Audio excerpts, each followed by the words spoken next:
Good morning, everyone. My name is Tia, and the fork is back by popular demand. I just wanted to chit chat about all the things that I've been loving this summer. How many books did I read? I think I read like 25 books or something this summer, but I only have a handful that I'm like itching to talk to you guys about, and just like life in general. The first thing I wanted to talk about is this frigging bowl mug. This bowl of a mug that I received from my library for their summer reading program. I wish I could show you the front, but it has like their library logo on it, and you guys know how I am about privacy, so I won't show you, but it's a very cute logo. It has like books on it. Backstory. The reason why I'm so geeked about this mug is because in like 2022, Figaro Those aren't like his usually aggressive meows.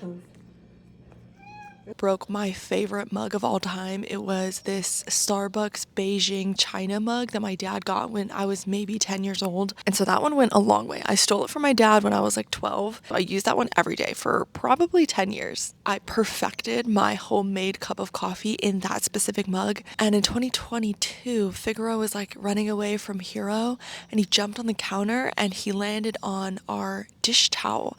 And the dish towel had my mug on it because we were like getting out dishes from the dishwasher that we use as a drying rack. We don't use a dishwasher. I feel like that's a very typical Asian practice. And so we were like putting stuff on the counter, and then he slipped off the counter because he was going so fast, and then he brought the dish towel with him, and that dragged down my mug, and it broke. And that's like the one thing that I still haven't forgiven Figaro for. No, I have. I take that back. I immediately forgave him. Of course I did. But that's probably the most devastating thing he's done to me. My cat. What? That was 2 years ago? I've tried at least 5 or 6 mugs under the sun, and they have yet to do what I need them to do. I've yet to have a good cup of coffee, right? It's just so sad. Not that I take coffee very seriously anyway, as I've talked about, as I've gone on for like 7 minutes about this mug, but it is Trader Joe's instant coffee. And I discovered their lactose-free milk, and I can't believe I drank half and half for like half a year. I drank so much half and half that I think I could have started my own dairy farm. It was actually really bad for me. I feel like I got kind of disgusted by it, or like it was just way too fatty by the 4th month that I was using it, but it just does something to your coffee that no other liquid can do for it. I'm sorry. So my mom, on a whim, we were grocery shopping. She was like, oh look, Trader Joe's has lactose-free milk. She's severely lactose intolerant. She can't eat like what's an example? She can't eat certain kinds of cakes because a lot of cakes have milk in it. Whereas like I can't eat Papa John's pizza. Like I can eat most kinds of pizzas, but something about Papa John's is evil. I don't know, their 7 cheese mix. I don't know which kind of cheese it does, but I cannot talk to anyone for like 1 to 2 business days if I eat Papa John's pizza with cheese. So I'm like kind of lactose intolerant, but we decided to buy the milk on a whim, and it is the best milk alternative that I've ever tried. Granted, I haven't bought lactose, so I actually have no idea if that tastes the same. Or Lactaid, is that what it's called? It tastes exactly like milk. I've eaten cereal with it, and it doesn't upset my stomach. So this is just a sign for all those who are lactose intolerant but are simply denying themselves. Yes, I still eat most dairy products, but if you're trying to chug straight milk, there are options. You have options. It's okay. In terms of other lifetime favorites or other like lifestyle things I've been loving, this pen. Okay, if you are an annotator like me, I used to be one of those people who simply use whatever free pens I get, like the Bic pens, just anything I could steal from like a waiting room. Those were the pens I was using. But I have since invested, and by invested I mean there are like pricier than just cheapy pens, but I don't think they're the most expensive pens in the market. They are my favorite pens, and I use them all day, every day, and my wrist doesn't hurt. I'm not like gorilla gripping it to get like that smooth, consistent ink. I will say I've always been a .7 girly. Like even when I was in elementary school, I really didn't like the look of the .5 mechanical pencils. The snack of the summer are tomatoes. I used to do this when I was a kid, and I have since gotten back into the habit. It's delicious. If you slice up a tomato and sprinkle salt on it, it is the actually most delicious, delectable snack that will hit your tongue in a long time. It is so refreshing, but yet so sweet and salty at the same time. It is perfect. Because when I eat snacks, I have to eat. After I eat something sweet, I eat something salty. And then after I eat something salty, I have to eat something sweet. And then I have to eat something salty. And then it goes like in this like very dangerous binging circle of like a bad habit. My brother and I both do this. I don't know if it's genetic, but the tomatoes really do it for us. Or at least I have to ask him if he likes tomatoes. I don't think he does, but delectable. White peaches have also been the snack of the summer. I like them when they're squishy, not when they're hard. And I turned 25 in July. No, what? I turned 25 in early June, and they're not kidding around when they say that like once you turn 25, you can, I feel like, literally feel your frontal lobe click into place, because I think I've done the most meaningful introspection I've ever done this summer specifically than I ever have. I feel like I get stuck in my head a lot, but this is the first summer that I've actually had constructive criticism brought against myself from myself and utilized it in a productive way. Whereas previously, I think I've been very mean to myself and nothing has necessarily come out of it, or like nothing big or nothing grand, I guess. But I finally have been getting to a habit of being much kinder to myself. This is the first year in a really long time, after struggling really hard with my mental health since the pandemic. I think it's been a really foggy last 4 years. I have been so deeply sad in a way I had never experienced before. I've tried going to therapy. I might pick that up again. But I finally feel like I'm getting little bits and pieces of my old self back, but at the same time acknowledging that like she doesn't exist anymore. And I think I'm finally coming to terms with how okay that is. There are no like what ifs, like what if the pandemic didn't happen, like who would I be today? That person doesn't exist. I'm becoming okay with the person that I am today instead of who I thought I would be if my mental health didn't get in the way, if my mental health wasn't a barrier. Who could I have developed into? And at that, I say, I don't know, before the pandemic, I did not feel like I had a personality. I feel like I was copy pasting characteristics of other people onto myself, which is why Elsie from Love Theoretically actually struck a chord so close to home that it almost hurt. Like that book, I ate that book up, but it is so very similar to how I was feeling in my early 20s. And I wish I could give my 21-year-old self a hug, because I feel like she was struggling a lot in ways that I never told anyone, really, except my girlfriend.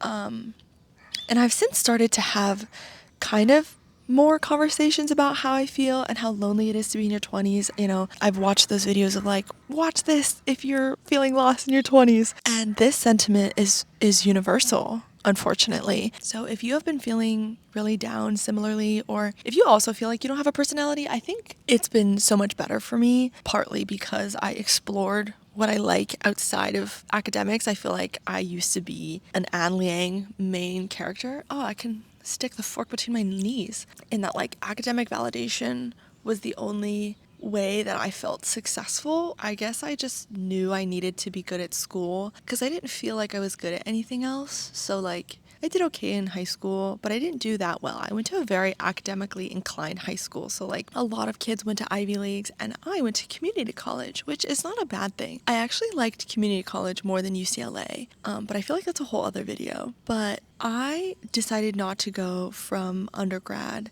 to my master's program because I needed time away from school. I needed to find out who I was outside of a prospective master's student. And I feel like I did do that. And I'm so proud of myself. I'm so proud of trying things and finding out what I don't like and what I like. I think it goes a long way. It's the same with like reading books. Like you have to read books to find out the tropes that you like, or the things that trigger you, or the genres that really get you going. It bleeds into real life. You have to try activities and get out of your comfort zone to really understand yourself better and what you do like after subsequently trying stuff you don't like. Like how you're not gonna know. So this is just a roundabout way of saying that my 25th year of life started out, my 24th year of life actually ended very melancholic. I used to like wake up in the morning and not be excited to be starting a new day. And I think after feeling like that, I was like, I'd never want to feel like that again. I need help. And I've since done a lot of work internally, and my 25th year of life has been full of self-reflection in a very productive way. And I think that that has been very helpful for my mental health and helpful for my actionable, like what I want to do in the future. And I've been doing more things, tangible things that again, kind of, I guess, go into like the academic validation thing, but I'm not using it the same way I was using it 4 years ago, if that makes sense. I graduated when I was 21 in 21, and I think I'm an entirely different person. And I think that that is very sad. I think she was so unwell that she would be, I hope to think that she would be proud of who I am today. And that's what I just constantly strive for, you know, being better today than I was yesterday. Always aspiring for the future. As my YouTube banner has been since I had 0 subscribers, there's a quote from Haikyuu, my favorite manga, but what will you become tomorrow? That has been the mantra of the summer, and it's been the most mentally exhilarating summer for me. God, that was so long. And moving forward in terms of this channel, more things to let you in my little window of life, because it is mundane, but it is my life. And I'm romanticizing it in a way that makes me feel very satisfied. But at the same time, I've been acknowledging that my life is not a life because it is here to entertain anyone. Just existing is okay. Just like I can read without making content. I can do something fun without putting it online. That is a very freeing creative process that I learned a couple years ago, because I used to have an embroidery Instagram that I kind of left. I was doing commissions and I was doing other creative projects without posting anything. And it is so beautiful. You should try it if you don't really do this. Making things and creating art without an audience, simply for yourself, is the most fun, explorative, liberating practice that I have since adopted in the last couple years that I would really recommend. Yes, I make YouTube videos, and it is also in a way very liberating for me, that creative process, but there's always a fuzzy line between what do I want to put out in the world as my digital footprint that maybe my children could watch in several years, and would I feel weird about that, or should I keep this to myself? That is a question that plagues me too often, but I'm tired of that question holding me back. I think I have a better boundary on myself and what I want. Now, what is happening? In terms of books, today, while I'm filming this, it is the 30th, so I don't think I'm going to be finishing any more books in July. So I actually read 21 books this summer. August is still summer, but I'm going to be really busy in a good way in August. So I didn't want to chunk August into it, because for me, August is going to be entirely different. The 12 books in August, I'll put them up on the screen. Maybe I'll do that, because they're not, I think a lot of them I rated 3 stars. I also filmed my Allie Hazelwood vlog. I would really love and appreciate if you check that video out, because I'm really happy with it. But in terms of books that I wanted to discuss, maybe we'll just rapid fire them. I read an arc of a novel love story by Ashley Poston. I felt like it was very repetitive and very one-dimensional, and I thought it was just so okay. It was like a fun concept. She goes into like a fictional town because she feels a little bit lost in life, in that like her friends don't really have space for her in their life. She meets this guy in this fictional town. But Ashley Poston used the word minty to describe his green, minty eyes. It was borderline distracting. And just, again, the sentiments that our female main character was sharing were just so repetitive throughout the whole book. I gave it a 3 stars, but magical realism is always a hit or miss for me. But I've seen a lot of people absolutely love that book. Do with that what you will. I read Frederick Bachman's The Deal of a Lifetime, which is so short. It's 98 pages. It's a novella. It was just a very beautiful story about what you find important in life, and like the priorities in life, and spending time with your family is very valuable in the grand scheme of things. And I thought that that was really sweet. So I gave it a 4 stars. Let's see. I think I've read all of Bachman's stuff. My favorite author ever. I'm so proud of myself. I have not disliked one book. My grandmother asked me to tell you she's sorry is my least favorite, and I gave that a 3. It was like cute, but it just didn't really, it was magical realism, so again, hit or miss for me. Every other book, A Man Called Ove and the Beartown series have truly such a special place in my heart. The Beartown trilogy I talk about so often on my channel, and so many comments have actually told me like you have picked up the Beartown series because I recommended it, and that is probably the highest compliment I could ever receive from a YouTube comment. Like literally a life-changing series. Beartown. God.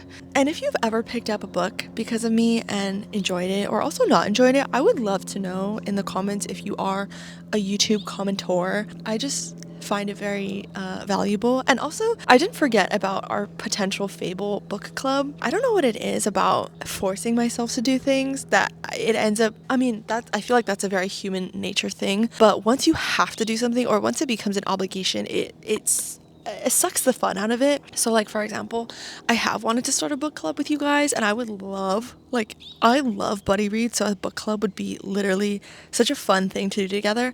But at the same time, like, what if I don't want to read the book a certain week, but then I'll have to? I don't really know how to go about making it not feel like an obligation. I want to read books that I want to read, but then I also want to read books that you guys want to read. So let's hold out on that, but just know that it has been in the back of my mind since I brought it up in my queer recommendations, and I haven't forgot about it. I never want YouTube to suck the fun out of reading, because reading really did pull me out of a certain slump in life in general, and it's a very meaningful hobby to me, very close to my heart. So as much as I love making content, like for example, last week I almost did like a 24-hour reading challenge.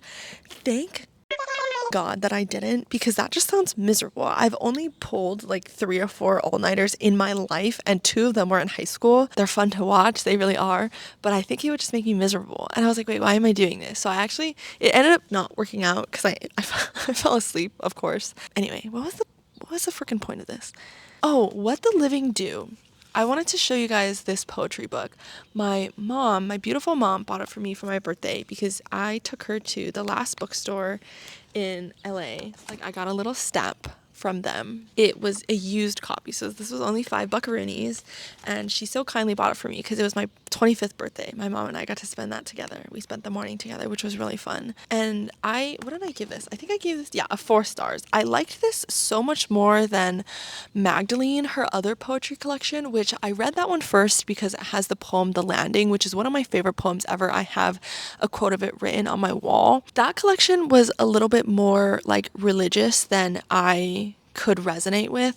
This one was more about grief because she talks about her brother, I believe, who passed away. And so I just think I could relate so much more to this very sad, very human poetry collection. I thought it was beautiful. I love Marie Howe's writing. I wanted to share just a really good a quote. Again, this summer to me was very a reflective summer, full of kind of romanticizing my mundane routine, and I think she does it so great. So like, for example, this is the gate on page 58.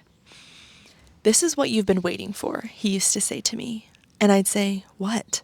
And he'd say, "This," holding up my cheese and mustard sandwich. And I'd say, "What?" And he'd say, "This," sort of looking around. That is exactly so quintessentially like, I think everyone in their 20s should really think long and hard about that quote because it's so true. It's very, very simple, but very, very profound, in my opinion. And then kind of the same sentiment. This is the very last line. "I'm gripped by a cherishing so deep for my own blowing hair, chapped face, and unbuttoned coat that I'm speechless. I'm living. I remember you." Like, that is beautiful, beautiful, beautiful, beautiful. It touched a very childish part of my soul, I think, and I would highly recommend this to anyone. So that was a great June pick, and I got it off my physical TBR. Go me. And I guess I just wanted to quickly point out The Guncle Abroad. This is The Guncle number 2 by Stephen Rowley. I loved The Guncle. It's actually a book that I still think about to this day. I read it in December of 2021 as an audiobook, which I highly recommend because Stephen Rowley himself does the audiobook. He has perfect comedic timing and he does the voices so good. It is one of the better general fiction audiobooks that I've read in the last couple years. But it is a book that I think stuck with me so much because it had such potent themes of grief while still being a very light and fun book to read, which is not something that people can do easily. So I was so jazzed about the Guncle #2, just like the whole sister lesbian versus uncle, like gay uncle debacle, like how it was made such a big deal. It was meant to be like female empowerment and like lesbian love. It felt almost satirical, so forced almost, and I was like, what is even happening? And I know Franny from Franny's Nook, I will link her channel below, absolutely adore her. She also felt the same way. We were like DMing on Instagram, and she had a lot of like also very neutral if not negative feelings about the book. We both agreed that it really did miss the mark. So that was very disappointing because that was one of my most anticipated reads of this year. Is for July. Oh, July was a really good reading month. July was a good month for me in general in life. I started my new internship that I honestly really, really enjoy. I think it'll be really good for me, and I think it's a really good change of pace from what my life has been in 2024. COVID hit me like a truck the second week of July or something. I think I got it at a Dodgers game. Quite unfortunate. Devon and Chris plan a wedding. I gave it 4 stars. It is a very sweet lesbian / queer. It's by Chensia Higgins. It's very fun. No thoughts about it, just lots of giggly vibes. They're on like a reality TV show, and like both their families are involved, so it's not just a romance, but it's mostly romance. And I think it is one of the better sapphic romance books that I've read in general. I read Play Along by Liz Tomforte, which I've read all the Windy City series, but Play Along, no, not Play Along, Caught Up, #3 is like the only one I've truly really, really liked. Oh, I just noticed my dad has a bunch of limes. Oh my god, he has so many limes. I'm so happy for him. Oh, he's gonna be so excited about that. I'm sure he already knows. That's very cute. But Play Along, I think, it was like the least amount of sex scenes, but they were the most explicit sex scenes that she's ever written. I felt very whatever about the two characters. I didn't really feel emotionally attached to their relationship or them, whereas like Caught Up really got me because I really loved Miller, who's our female main character. Last Night at the Telegraph Club by Melinda Lowe, I gave it 5 stars. I honestly wanted to like it more than I did, but it was still objectively a 5 stars for me. It was very slow, like the pacing was so slow that it took me like a month, maybe more, to read it. And that's just so not typical of me. I read Confessions by Kane Minato, translated Japanese thriller. And I don't remember where I got this recommendation. I just remember seeing someone like, oh, if you want to get into thrillers, like definitely try Confessions. It's like the thriller of all thrillers.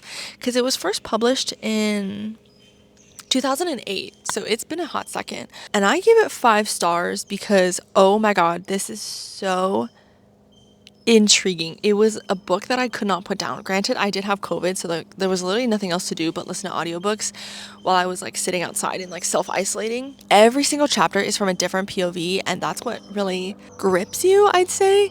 There's so much going on. There's another airplane.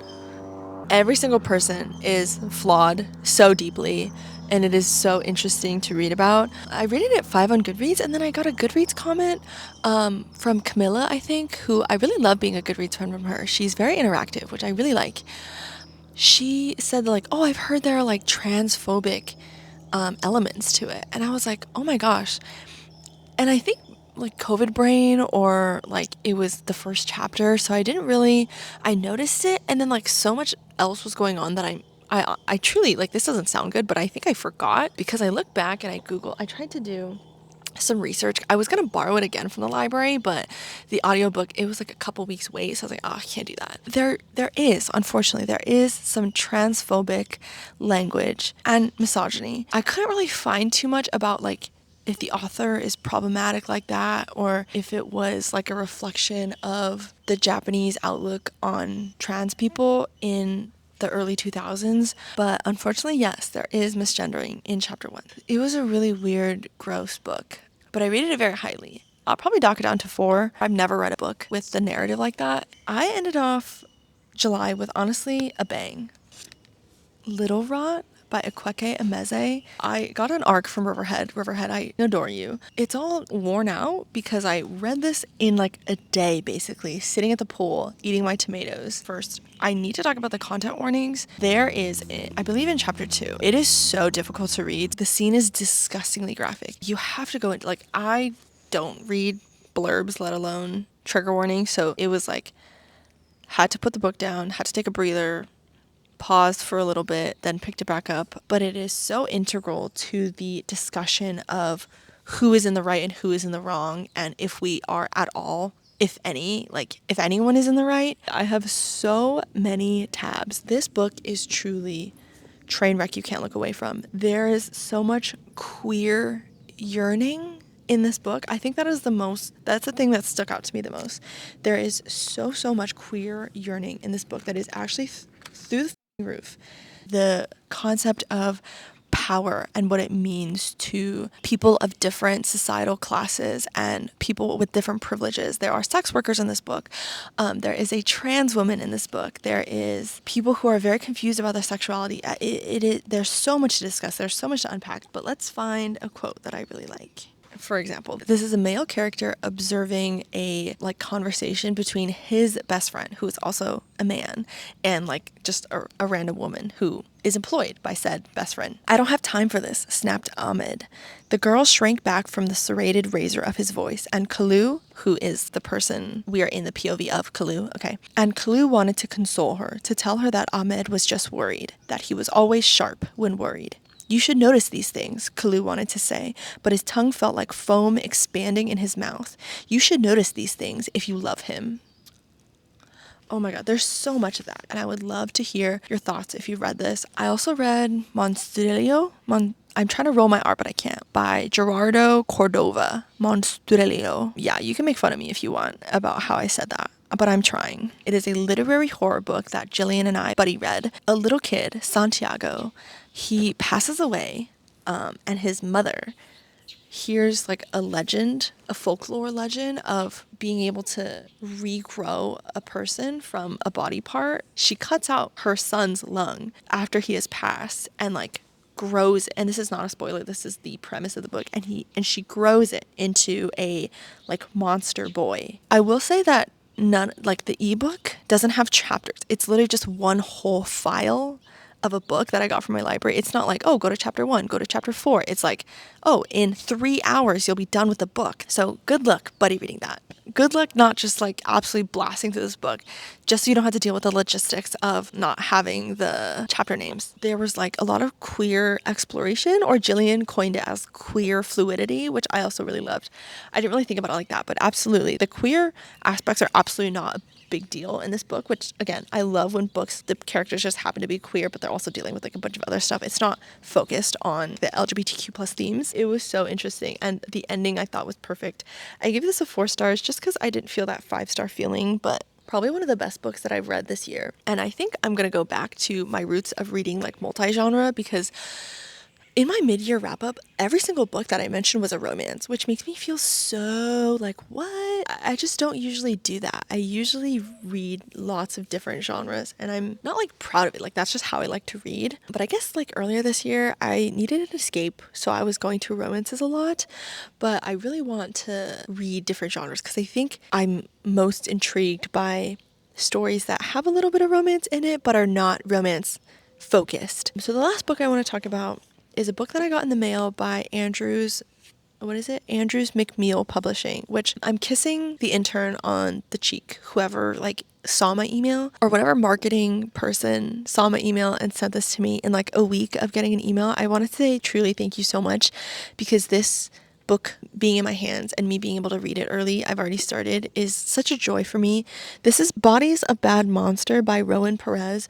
Rowan Perez has been on Tumblr since before I could remember. She is a force to be reckoned with on that platform. And when I was 12, I was eating up everything she posted. And this is her first traditionally published book. It comes out in September, I believe September 24th or September 27th. Her writing is just so point blank, if that makes sense. She cuts to the chase very quickly, but in a way that still feels like so impactful. So this is supposedly, it transcends genre, which I can see how. Explore and dismantle themes of religious trauma and queerness, body dysmorphia and mental health, and heartbreak and redemption. It is neither fact nor fiction, something more than survival. And I just wanted to show you an example of like why I love this writer. This is probably the one writer that I have followed since my preteens. Like, I don't think I've been a fan of someone for this long. Any woman can tell you about being a werewolf.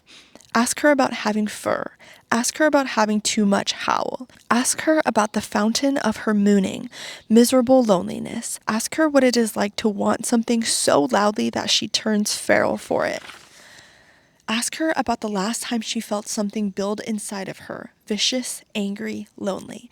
Ask her how she hid what was overwhelming, painful, bloody. Oh my God. That's insane. I have been such a fan from her for over a decade, which I don't think, again, I can say for like any other celebrity, writer, actor, maybe Zendaya. But even then, I have followed this person's writing since I was 12. It's such a beautiful thing to be a fan of something and then see it come to fruition. This is not to like negate her independently published stuff, her poetry on Tumblr, but this is a book that she wrote and it's traditionally published and it's in my hands before the publication date. And it's just so beautiful. So I'm so thankful to Andrew McNeil for that. Thank you guys so much. Oh my God, my camera shut off because it got too hot. Honestly, I was gonna shut up anyway. I was like quite vulnerable this video. I don't know. I hope that it was somehow valuable to you. This was the summer of being 25, and I really feel like I took it to heart, and I hope you are doing the same with yours. My camera keeps dying, but thank you seriously so much for watching my channel, this video. Have a wonderful rest of your week, and I will see you in the next one. Bye.